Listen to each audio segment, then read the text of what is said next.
বর্তমানে শাড়ির লগে যদি একটি ব্লাউজ গায়ে দেন তাহলে আমি মনে করব এই ডিজাইনের ব্লাউজটা আপনি গায়ে দিতে পারেন। এই ডিজাইনের ব্লাউজ কাটিং ও সেলাই এত সহজ, যেটা আপনি একবার দেখলেই তৈরি করতে পারবেন। দেখেন এই ডিজাইনের ব্লাউজটা কত সুন্দর করে আমি বানিয়েছি, সামনে অনেক সুন্দর করে এবং হাতাটা এবং সামনের গলাটা অসম্ভব সুন্দর করে তৈরি করে নিয়েছি। ব্লাউজ তৈরি করার জন্য আমাদের কাপড় নিতে হবে মাত্র 1.5 গজ পরিমাণ। 1.5 গজ কাপড় দিয়ে কিভাবে তৈরি করব তাহলে চলুন আমরা কাজটা শুরু করি। এখানে যে কাপড়টা নিয়েছি এই কাপড়টা হলো 2 হাত বহরের কাপড়। তো আমরা প্রথমে কাপড়ের এক মাথা থেকে আমরা এইভাবে কাপড়টা 2 পার্টে ভাঁজ করব। এবার একদম উপরে একটা দাগ দিব। এখান থেকে আমাদের 14 ইঞ্চি পরিমাণ ব্লাউজের লম্বা, 14 ইঞ্চি এক লম্বা একটা দাগ দিব। এবার এই দাগটা এখান থেকে টেনে দিব। এবার উপর থেকে দেখেন, একটু মনোযোগ সহকারে খেয়াল করেন, আমরা 6.5 ইঞ্চি শোল্ডারে একটা দাগ দিব। উপর থেকে 6.5 ইঞ্চি নিচে একটা আরমুলি দাগ দিব। এবার এই দাগটা এখান থেকে টেনে দিব। উপরে যে দাগটা দিয়েছি এই দাগটা থেকে নিচের দিকে আমাদের দাগটা এইভাবে টেনে দিতে হবে। এবার যার জন্য এটা তৈরি করব তার বডি হলো 40, 40 এর 4 ভাগ করলে 10 ইঞ্চি হবে। তো এখান থেকে আমরা 10 ইঞ্চি একটা দাগ দিব। দেখেন আমরা উপরে বডিতে 10 ইঞ্চি একটা দাগ দিলাম। এবার কোমরে আমাদেরকে দাগটা দিতে হবে 36, 36 এর 4 ভাগ করলে 9 ইঞ্চি হবে। এবার নিচের দিক থেকে উপরের দিকে দাগটা এইভাবে টেনে দিয়ে আর মুড়ির দাগ এইভাবে নিচের দিক থেকে উপরের দিকে টেনে দিব। এবার এখানে 4 ইঞ্চি ফিতাটা ধরতে হবে। এবার এখান থেকে উপরের দিকে 4 ইঞ্চি একটা দাগ দিতে হবে। এটা হচ্ছে আমাদের ব্লাউজের পেছনের পাট, আর পেছনের পাটে কিন্তু আমরা টিকিন দিব। তো এখানে আমরা টিকিনের দাগটা এইভাবে দিয়ে দিলাম। এবার গলা লম্বা আমরা 3 ইঞ্চি পরিমাণ একটা দাগ দিব, কারণ গলার চওড়া হলো 6, 6 এর অর্ধেক 3। এবার এই গলাটার লম্বা হচ্ছে আমাদের 8 ইঞ্চি পরিমাণ। তো আমরা পেছনের গলাটা একটু বড় করে দিব। আপনি চাইলে পেছনের গলাটা একটু বড় করে দিতে পারেন। দেখেন এখান থেকে আমরা পাশের দিকে 3 ইঞ্চি একটা দাগ দিব। এবার নিচের দিক থেকে উপরের দিকে দাগটা আমরা এইভাবে টেনে দিব। আমি যেভাবে দাগটা টেনে দিতেছি এভাবে দাগটা টেনে দিয়ে এটার মধ্যে আমরা গোল গলা রাউন্ড করে দাগ দিয়ে দিব। দেখেন আমি যে ব্লাউজ তৈরি করতেছি সেটার গলাটা দেখেন আমি একটু বড় করে দিয়েছি। আপনি কিন্তু এইভাবে ব্লাউজের গলাটা একটু বড় করে দিতে পারেন। তো এখান থেকে আমরা ব্লাউজের পেছনের পাটটা কাটিং করে নিলাম। এভাবে কিন্তু আপনারা পেছনের পাটটা এরকম করে কাটিং করে দিবেন। তো আমি আপনাদেরকে যেইভাবে দেখাইতেছি আপনারা এই নিয়মটা ফলো করে তারপরে কাটিং ও সেলাই করবেন। তো দেখেন এখান থেকে আমরা সাইডে দিয়ে সেলাই মার্জিনের জন্য কাপড় রেখে বাড়তি কাপড়টা এখান থেকে আমরা এইভাবে কাটিং করব। তো এখান থেকে আমাদের এটার মাপে আরো একটা পার্ট কাটিং করতে হবে। তো প্রথমে আমরা একটা পার্ট কাটিং করছি, একটা পার্টের মাপে আমাদের আরো একটা পার্ট এইভাবে কাটিং করতে হবে। তো আমরা প্রথমে যে পার্টটা কাটিং করছি ওটার মাপেই কিন্তু আমাদের আরো একটা পার্ট কাটিং করতে হবে পেছনের পার্টের জন্য, কারণ আমরা একদম পাতলা প্রিন্টের কাপড় দিয়ে তৈরি করতেছি। এর জন্য আমরা এখানে ইনারের পার্ট সহকারে কিন্তু এই ব্লাউজ তৈরি করব। আপনি যদি একেবারে বয়েল পাতলা কাপড় দিয়ে তৈরি করেন তাহলে কিন্তু এখানে ডাবল কাপড় নিতে পারেন। তো এখানে আমরা 2টা কাপড় নিয়েছি। 2টা কাপড় নেওয়ার পর একটা কাপড়ের উপর একটা কাপড় এইভাবে আমরা বিছাইয়ে দিব। বিছাইয়ে দেওয়ানোর পর আমরা সেলাই করে দিব। কিভাবে সেলাই করব, কোন নিয়মে সেলাই করলে ডিজাইনের ব্লাউজ গুলো সেলাই করা যায়, চলুন আমরা মেশিনে গিয়ে আপনাদেরকে প্রত্যেকটা পার্ট ধাপে ধাপে আপনাদেরকে বুঝিয়ে দিব। তো আমরা দেখেন মেশিনে চলে আসলাম। মেশিনে আসার পর প্রথমে আমরা একটা পার্টের উপর একটা পার্ট এইভাবে রেখে সাইড ও সাইড এখান থেকে সেলাই করে দিব। দেখেন এখান থেকে আমরা সাইড গুলো সেলাই করে দিব। এবার গলার সাইডে দিয়ে কিন্তু আমরা সেলাই করব। সেলাই করার সময় আমরা 1 ফিট কাপড় বাদ দিয়ে ভিতর থেকে সেলাই করব। আমি যেভাবে সেলাই করে দেখাইতেছি এভাবে কিন্তু আপনারা এরকম করে সেলাই করবেন। তো দেখেন এখান থেকে আমরা সেলাই করার পর এইভাবে কেটে কেটে দিব। এইভাবে কেটে কেটে দিলে আপনাদের ভিতরের যে সেলাইটা আছে এই সেলাইটা যাতে না কাটে এটা ভালো করে খেয়াল করতে হবে। ভালো করে খেয়াল করে তারপরে আপনাদের এইভাবে কাটতে হবে। এবার এটাকে আমরা বাউ করে নিব। দেখেন এটাকে আমরা বাউ করে নিয়েছি। আপনারা কিন্তু এটাকে আপনারা এইভাবে বাউ করে নেবেন। বাউ করে নেওয়ার পরে এটাকে আয়রন করে নেবেন অথবা নখ দিয়ে ভালো করে ফিনিশিং করে দিবেন।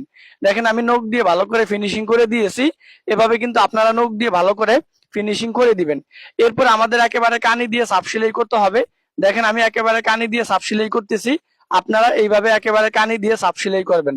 আমি প্রত্যেকটা পার্ট আপনাদেরকে সুন্দর করে বোঝানোর চেষ্টা করব, যেভাবে দেখাইলে আপনারা কাজ বুঝতে পারবেন এবং শিখতে পারবেন।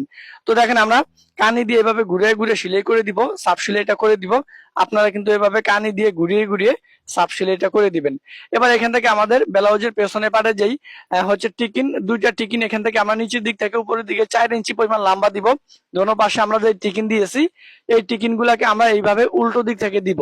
একটু মনোযোগ সহকারে খেয়াল করবেন তাহলে আপনি বুঝতে পারবেন। কিন্তু আমাদের এই টিকিন গুলা এরকম করে দিয়ে দিতে হবে। দেখেন আমরা টিকিন গুলা দিয়েছি। এইভাবে মূলত আপনারা টিকিন গুলা এরকম করে দিবেন। এবার এই কাপড়টাকে আপনারা আবারও 2 পার্টে ভাঁজ করবেন। দেখেন আমি দুই পাটে ভাঁজ করে উপর থেকে 14 ইঞ্চি পরিমাণ লম্বা একটা দাগ দিব, এবার আধা ইঞ্চি পরিমাণ নিচে একটা দাগ দিব, গলার পাশে 3 ইঞ্চি একটা দাগ দিব, লম্বা আমরা 5.5 ইঞ্চি একটা দাগ দিব। এবার এই পাশের দিকে দাগটা এভাবে টেনে দিব, এবার উপর থেকে নিচের দিকে দাগটা টেনে দেওয়ার পর এটার মধ্যে আমরা এইভাবে ফান গলার মতো রাউন্ড করে দাগ দিব। এবার এই দাগের 1 ইঞ্চি পাশে একটা দাগ দিব, দাগটা এবার নিচের দিকে টেনে দিব, এবার উপর থেকে 6.5 ইঞ্চি নিচে একটা দাগ দিব। দাগ দেওয়ার পর উপর থেকে আমাদের আরমোলির দাগটা এইভাবে দিয়ে দিব। 40 4 ভাগ করলে 1 ভাগ হচ্ছে 10, আমরা 10 ইঞ্চি একটা দাগ দিব। নিচেও আমাদের 10 ইঞ্চি একটা দাগ দিতে হবে, কারণ আমাদের সামনের পাটে কিন্তু বড় করে টিকিন দিতে হবে, এর জন্য 4 ইঞ্চি পাশের দিকে। এবার এখান থেকে আমাদের এই 4.5 ইঞ্চি একটা দাগ দিয়ে দাগটা উপরের দিকে এইভাবে টেনে দিবেন। এবার সাইডে দিয়ে কিন্তু আমাদের টিকিনের জন্য এইভাবে দাগ দিয়ে দিবেন। আমি একদম ইউনিক ভাবে দেখানোর চেষ্টা করতেছি, যেভাবে দেখাইলে আপনারা কাজটা শিখতে পারবেন। আপনি কত বডির জন্য তৈরি করতেছেন অবশ্যই কমেন্ট করে জানাবেন। আর এরকম নতুন নতুন ভিডিও আমরা প্রত্যেকদিন ফেসবুক পেজে আপলোড করি, যে এই ভিডিওগুলো আপনাদের অনেক বেশি উপকার হবে। এই ভিডিওগুলো পাওয়ার জন্য অবশ্যই আমাদেরকে ফেসবুক পেজ ফলো করে রাখতে হবে, কারণ প্রত্যেক দিনের নতুন নতুন ভিডিও কিন্তু আপনি পেয়ে যাবেন। এবার দেখেন সাইডে দিয়ে কিন্তু আমরা কাপড়টা এইভাবে কাটিং করে দিয়েছি। তো এখানে কিন্তু আমরা একটা কাপড়ের মাপে আর একটা কাপড় কাটিং করবো, মানে দুইটা কাপড় কাটিং করতে হবে। সাইডে দিয়ে ফিতা ধরে 2 ভাঁজ করে এখান থেকে দেখেন আমরা আরো বড় করে একটা টিকিন দিয়ে দিব, কারণ আমাদের কিন্তু এখান থেকে এইভাবে কিন্তু টিকিন করে জায়গাটা ফুলাইতে হবে। তো আশা করি আপনারা বুঝতে পারতেছেন। তো এরপর একটা সালোয়ারের ফিতার মতো ফিতা সেলাই করতে হবে। তো সালোয়ারের ফিতার মতো ফিতা সেলাই করবেন, এই ফিতাটা সেলাই করে কিন্তু গোল করে তারপরে সেলাই করবেন। আপনি চাইলে কট ফিতা তৈরি করতে পারেন, তো যাতে আপনাদের জন্য অনেক বেশি সহজ হয়, এর জন্য সালোয়ারের ফিতার মতো আমি ফিতা সেলাই করে আপনাদেরকে দেখাবো। তো দেখেন এখান থেকে সালোয়ারের ফিতার মতো আমি ফিতা সেলাই করে এই ফিতাটাকে এইভাবে মোড়ায়া মোড়ায়া সামনে হাত রেখে টেনে টেনে তারপরে গোল ফিতা তৈরি করে নিব। আশা করি আপনারা বুঝতে পারতেছেন যে কিভাবে গোল ফিতা তৈরি করতে হয়। অনেকেই আমাকে কমেন্ট করেছে যে ভাইয়া গোল ফিতা কট 5 ইন কিভাবে তৈরি করতে হয় একটু দেখাবেন। তো দেখেন আমি গোল ফিতাটা তৈরি করে দেখাই। এবার এখান থেকে আমাদের যে সামনের পার্ট, এই সামনের পার্টটা নিব। এখানে যেহেতু আমরা ডাবল পার্ট নিয়েছি, তো এখান থেকে আমরা প্রথমে একটা পার্ট নিলাম। একটা পার্ট নেওয়ার পর যেখান থেকে আমরা কাপড়টা কাটিং করছি সেখানে সেখানে এইভাবে সেলাই করে দিব। একটু ভালো করে খেয়াল করবেন, তাহলে কিন্তু আপনি তৈরি করতে পারবেন। আর আপনি এই ভিডিওটা কোন জেলা থেকে দেখছেন অবশ্যই কমেন্ট করে জানাবেন। তো দেখেন আমরা নিচের দিক থেকে উপরের দিকে এভাবে সেলাই করে দিলাম। সেলাই করার পর দেখেন ভিতরে কিন্তু আমাদের অনেক কাপড় আছে। প্রিন্টের কাপড়ের জন্য হয়তো ক্যামেরার মধ্যে ভালোভাবে দেখা যাচ্ছে না, যদি এক কালার কাপড় হয়তো হয়তো একটু স্পষ্ট ভাবে দেখা যাইতো। তো দেখেন এখান থেকে আমরা এইভাবে সেলাইটা করে দিলাম। তো এইভাবে কিন্তু আমাদের টিকিন উঠাই নিতে হবে। এই পাশেও একই নিয়মে আমাদের এই কাপড়টা দিয়ে এইভাবে চাপ দিয়ে ধরে টিকিন দিতে হবে। এরপর আমাদের চাইলে কিন্তু এইভাবে চাপ সেলাই দিতে পারেন। তো আমি কিন্তু চাপ সেলাইটাও আপনাদেরকে দিয়ে দেখাইতেছি যে কিভাবে আপনারা চাপ সেলাই গুলো করবেন। তো দেখেন এখান থেকে এইভাবে সেলাই করার পর বাউ দিকে এসে চাপ সেলাইটা করে দিবেন। তো দেখেন আমি এখানে যেই সামনের পার্টের জন্য দুইটা পার্ট নিয়েছি। প্রথমে আমরা একটা পার্ট এইভাবে টিকিন গুলা দিয়েছি, দেওয়ার পর আমাদের যে আরো একটা পার্ট আছে সেটাতেও কিন্তু এইভাবে আপনারা টিকিন গুলা দিবেন। আশা করি আপনারা নতুন পুরাতন কোনো সমস্যা নাই, সবাই কিন্তু ভিডিও দেখে কাজ শিখতে পারবেন। তো দেখেন এখান থেকে আমরা এইভাবে এরকম করে ঘুরিয়ে ঘুরিয়ে সেলাইটা করে দিব। দেখেন এখান থেকে আমরা সাব সেলাইটা করে দিতেছি। এরকম নতুন নতুন ভিডিও কিন্তু আমরা প্রত্যেকদিন ফেসবুক পেজে আপলোড করি, যে ভিডিওগুলো দেখে আপনাদের অনেক বেশি উপকার হবে। তো আপনারা এই ভিডিওগুলো দেখে কিন্তু 100% কাজ শিখতে পারবেন। তো দেখেন আমরা একটা পাড়ের উপর একটা ফাট বসাই দিয়ে আমরা এখান থেকে সুন্দর করে বাহু দিকটা ভিতরে রেখে আমরা উল্টো সাইডে সেলাই করে দিব। আর উপরে যে শোল্ডার বরাবর আসলে এখানে যে আমরা দুইটা ফিতা তৈরি করেছি, এই দুইটা ফিতা এখানে রেখে আমরা সেলাই করব। কিভাবে ফিতা দুইটা লাগাইতেছি, কিভাবে ফিতা দুইটা বসাইতেছি একটু মনোযোগ সহকারে খেয়াল করবেন, তাহলে কিন্তু আপনি দেখেন এখান থেকে আমরা এইভাবে ফিতাটা ভিতরে রেখে এইভাবে সেলাই করে দিতেছি। এইভাবে কিন্তু আপনারা মূলত সেলাই গুলো করবেন। এবার এইভাবে কেটে কেটে দিবেন যাতে ভিতরে সেলাইটা না কাটে, এটা ভালো করে খেয়াল করে আপনাদের সেলাই গুলা করতে হবে। তো দেখেন এখান থেকে আমরা এইভাবে কেটে কেটে দিলাম। এবার এই ফিতাগুলো টেনে আমরা এটাকে বাহু করব। দেখেন আমরা এই ফিতাগুলো টেনে এটাকে বাহু করতেছি। এভাবে কিন্তু আপনারা এই ফিতাগুলো টেনে এইগুলাকে বাহু করে নেবেন। তো দেখেন এখান থেকে আমরা একেবারে কানি দিয়ে চাপ সেলাইটা করব। এভাবে কিন্তু আপনারা একেবারে কানি দিয়ে চাপ সেলাইটা করবেন। আমি যেভাবে চাপ সেলাই গুলো করতেছি এভাবে কিন্তু আপনারা চাপ সেলাই গুলো করবেন, তাহলে দেখবেন আপনাদেরটা অনেক সুন্দর এবং অ্যাকুরেট হবে। তো দেখেন আমরা এখানে একদম সাইডের পাশে কিন্তু চাপ সেলাই দিয়েছি। এবার 6 ইঞ্চি পরিমাণ চওড়া একটা কাপড় নিয়ে কাপড়টাকে দুই পাটে ভাঁজ করে আমাদের এই পাটটার উপরে রেখে এখান থেকে একটা সেলাই করতে হবে। এবার বাহুর দিকে এসে আমরা একটা চাপ সেলাই করে দিব। তো দেখেন এখান থেকে আমরা একটা কাপড় নিব। কাপড়টা লম্বা নিয়েছি আমরা 7.5 ইঞ্চি পরিমাণ। এই কাপড়টা দুই পাটে ভাঁজ করছি, পাশের দিকে নিয়েছি আমরা 12.5 ইঞ্চি পরিমাণ। উপর থেকে 2.5 ইঞ্চি নিচে দাগ দিয়ে উপর থেকে এইভাবে রাউন্ড করে আমরা, এটা কিন্তু হাতার কাপড়। তো দেখেন এখান থেকে আমরা এইভাবে কাটিং করে দিলাম। এবার আরেকটা কাপড় নিয়ে ওই কাপড়টার উপরে এই হাতার কাপড়টা রেখে এখান থেকে কাটিং করতে হবে। এবার প্রথমে আমাদের হাতার মাথায় কাপড়টাকে এইভাবে ছোট ছোট করে কুচি দিতে হবে।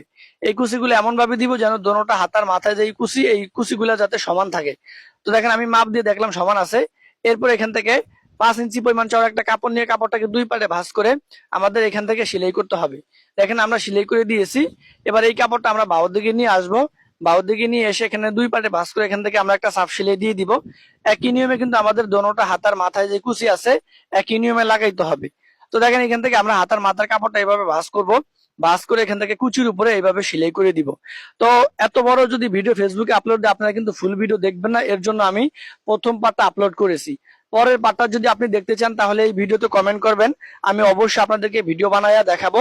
আমি কিন্তু ভিডিও বানিয়েছি যে কিভাবে এই হাতাটা জয়েন করবেন, কিভাবে ব্লাউজের সাইডগুলো সেলাই করবেন, বুতাম প্লেট এবং হুক প্লেট কোন জায়গায় লাগাবো সেটা কিন্তু সুন্দর করে আপনাদেরকে বুঝিয়ে দিয়েছি এই ভিডিওর মধ্যে। তো আপনারা যদি পরের পার্টটা দেখতে চান আমাকে এই ভিডিওতে 1000 কমেন্ট করতে হবে, তাহলে আমি কিন্তু সেই ভিডিওটা আপলোড করে দিব যে কিভাবে হাতা লাগাবেন, কিভাবে ব্লাউজের সাইডে দিয়ে আপনারা হুক লাগাবেন এবং এই ব্লাউজটা একদম কমপ্লিট করবেন। তো আজকের ভিডিওটা এই পর্যন্ত, সবাই ভালো থাকেন, আল্লাহ হাফেজ, আসসালামু আলাইকুম।